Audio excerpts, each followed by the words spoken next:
अस्सलाम वालेकुम। अज नुकसान हो गया इत्थे जी साढ़े मज़ारे का। तो इत्थे मझां बधियां असीं थल्ले ते छप्परे दे कुदरत वालों छप्परे नूं अग लग गई।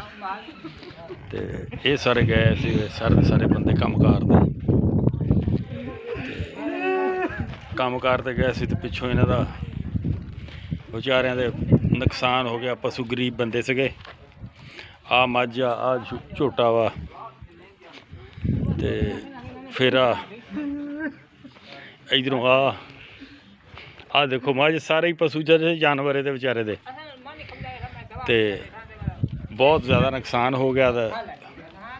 आ देख लो तुस ये बेचारे इत्थे परेशान खड़े आ। बहुत गरीब बंदे सीगे ते इत्थे साढ़े ट्यूबवैल ते आ इन्हां दा रहायश आ ते अग लगी आ कोई बिजली की तार सर्कट की वजह तो।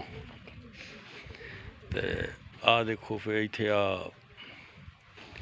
सारा छप्परा भी सड़ के ते नुकसान होया बहुत।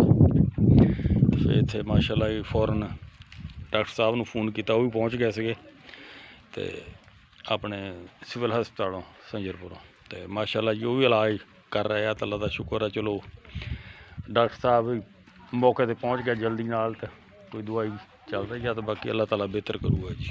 ठीक है जी, अस्सलाम वालेकुम।